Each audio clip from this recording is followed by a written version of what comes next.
Ladies and gentlemen, welcome to the Psycho Sim Project. I am here with legendary singer Geoff Tate, now fronting Operation Mindcrime. Geoff, welcome to the show. Thank you, nice to be here. No problem. Now, how's the tour been going so far? Really good. Yeah? Yeah, very good. Excellent, excellent. Now, how's the new album, called The Key, been going down with the fans? Really good, yeah. We kind of introduce it later in the set, kind of sandwich it in between music that they're familiar with, yeah, you know. Yeah. And but yeah, it seems to be going down real well. People are more familiar with it than I would have thought. Okay. Now, how long? Obviously, talking about The Key again. Did it take to sort of write and record the new album? It was about a year. Yeah. Yeah. We finished writing, recording, and mixing the new album, and writing and recording the second album all around the same time. Right. Okay. And then the third album, we're about 90% finished with that. Right. Okay. So you've pretty much already got the trilogy done. Yeah. Yeah. Okay. Now, did you approach writing for this album differently to what you've done, obviously, in the past with your former band? Same kind of procedure. Yeah. You know, just coming up with sketch ideas of the music. You know, after working with a concept or a story is a little different. You know, yeah. You have to come up with a story first, and then I always like to break it down into like an outline kind of form, and then kind of assign music to the outline points. That seems to work really well. Yeah. Now, you said about that, are you looking at maybe in the future with this band revisiting the characters from the Operation Mindcrime albums for another sort of a tangent story or something? Yes. Yes. Can't say any further than that at the moment, I'm guessing. Now, obviously, you have various members from other bands, such as the guy from AC/DC and John from Disturbed. Did you find that their influences from what they've been playing has helped take the band's music in a completely different direction to what you're used to? No, not really different. But I enjoy input from other musicians and other writers, especially. John and Simon didn't write anything on the record, but they played really cool parts, you know, and did some embellishments on the parts that were written, you know. So and kind of gave it their own interpretation, which I enjoy as well. Like John has a kind of an interesting bass approach. He's with Disturbed, it's very mechanized, you know. Yeah. And with my stuff, he's been playing a lot of more sliding notes, which gives it kind of a greasy, slithery feel, you know, which I really like a lot. And I think that's a kind of a different approach than what I've been used to, you know, and I like quite a bit. And Simon, he's just got this amazing ability to create this groove tempo. Yeah. Even in complex time signatures, when you're playing 6/8 and 5/4 and 9/8, he has the ability to make it groove. Yeah. You know, and that's a real different kind of talent that I've never seen before. Typically, when drummers are playing in those kind of time signatures, things can feel kind of stilted and jagged, you know, but he has a way of smoothing it out, so you don't even, it's almost like as a listener, you don't really realize what's going on. You still feel the groove, and you're banging your head, you know. You don't realize you're banging at different times. But but now your head's going up on the downbeat, and, and it switches back and forth, and you don't know why it's doing that, but you can still follow it, you know, and that's a real exceptional quality he has. Okay, now, The Key, the debut album, it says is going to be part of a trilogy. Now, you've already said the other two of the next part, is already written and recorded. Mm-hmm. Are you looking to release both the next two albums over the next 2 years, or are they both come out next year?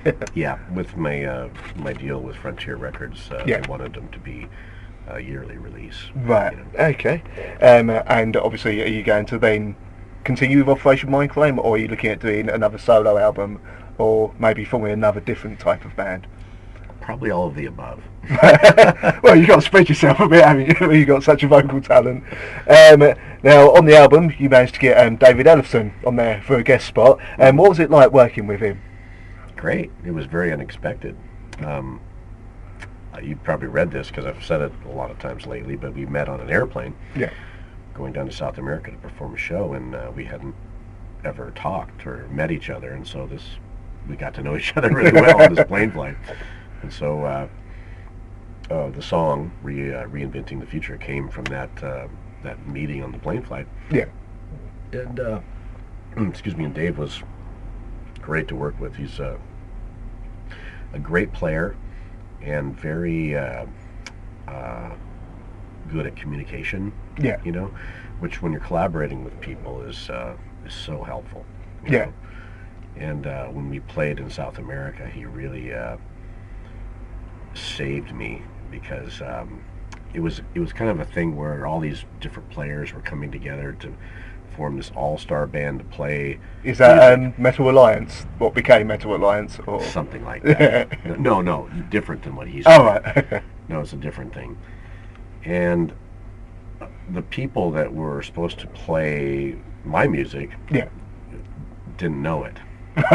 And so the day of the show, they couldn't play my songs. Yeah. And so Dave sat for hours and worked with these guys and showed them the parts. Yeah. And showed them how to play, you know, the parts, and worked with the drummer and the guitar players so that we could perform together, you know. That's the weird thing about my music is people often underestimate it. You know, they listen to it and go, oh yeah, I can play that. But then when it comes to play it, they can't do it because there's all these like very strange things that are going on with the music. You know, there's two guitars playing inverted chords. Yeah. There's strange drums and bass patterns going on that skip beats and add beats in kind of illogical ways. You really have to know the song. You just can't jam on it, you know? And so, anyway, he really saved me on that one, and was able to do my music and perform it, you know, at that event. But anyway, back to the song. And he contributed a really cool song, you know, for the record. So, would you look at maybe doing a full album with him as a co-writer in the future? Yeah, possibly. Yeah? Yeah. Well, look forward to that. You know, massive Megadeth fan myself. So. Yeah, yeah. Now, do you feel that this is, at the moment, a solid and the best lineup for Operation Mindcrime? Oh, it's a really good band. Yeah. Yeah, exceptional band, yeah. They're all incredible musicians, and they really care about the music. Yeah. Performing it the best they can, and that really shows. You know, you'll see tonight how well they play it, you know, and they play it just like the record. You know, it's exact and powerful and to the point, and it's got passion. It has all of those things, you know. Yeah, which is what you've been looking for a while with a band. Yeah, forever. Now, having written one of the what is considered one of the greatest progressive metal albums in Operation Mindcrime itself, do you ever feel any pressure to try and match that level of quality with your future work, or do you try and do something sort of as far removed from that as you possibly can, but still within the realms of progressive metal? I never think of staying in the realms of anything. You know, the term progressive metal, I don't classify myself as that. Right. I don't classify myself as anything. Yeah. So those are other people's expectations that have nothing to do with me. Yeah. So you just like to explore with your music, see where it goes, and I just write from the heart, from what I'm interested in, what moves me, you know, what interests me, where my fascination is. That's where I'm at. Yeah. You know? Excellent. Now, what is it about this? Because you've predominantly written in a progressive kind of music. What is it about that style that you think keeps bringing you back to it? Well, I don't really know what that style is. You know, and I bet if you asked 10 different people that are familiar with my music, they wouldn't be able to tell you. They'd probably all disagree. I don't know. I couldn't tell you. No problem. Now, obviously you've been playing with bands for a long time, shall we say. Don't mean no offence by that. But what influences your writing these days for Operation Mindcrime, any future projects that you'll be doing? Oh, life. Yeah? Yeah, life is really interesting. It's a fascinating time to be alive, the 21st century. I can't believe I'm here. Yeah. I can't believe that we don't have free Wi-Fi everywhere we go in the 21st century. Yeah. There's a lot of things that are surprising to me. It's that whole thing of we've gone forward but we've gone back a little bit at the same time. Yeah. Well, we've gotten so good at telling stories and making films that I think that we believe that we're further along than we really are. Yeah. Like we think that space travel is like just around the corner, and from what I've read, all the physicists say no. It's 200 years from now. Yeah. We're going to be maybe able to do some serious space travel, Yeah. Alpha Centauri and all that. But we got to get away from the oil. Yeah. Oh God, yeah. Absolutely got to get away from that. Once we release ourselves from the oil dependence and we get our heads out of that old technology and start really thinking about what the possibilities are, I think that the possibilities are going to become very apparent, and we're going to make huge strides. Yeah. I think that's always been human beings' biggest challenge, is letting go of the past, the primitive thinking. Yeah. A lot of the primitive thinking that has guided us and chained us to this reality that we've created. It's just been a constant thing throughout time, the same story, like history repeating itself. You've always heard that, right? It does repeat itself because we just can't let go of it. Yeah. We call it, well, it's tradition. No. That's just living in the past and not really letting living in the ourselves past. progress. Yeah, let's just change it and say it how it is, Hey, did you hear about that petition that... Was this the one about Donald Trump? Yeah. Donald Trump in his country, yeah. That's fantastic, isn't it? It is. I mean, it's allowing the power of the people be known and seeing, hopefully, it will work. And they got just enough signatures, so now that it has to go to Parliament? Yeah. Brilliant. But again, obviously, got to be vetoed by all them and everything and passed, and just got to see what happens on that front. But we can hope, because he's, I wouldn't call him the most mentally stable person. Oh.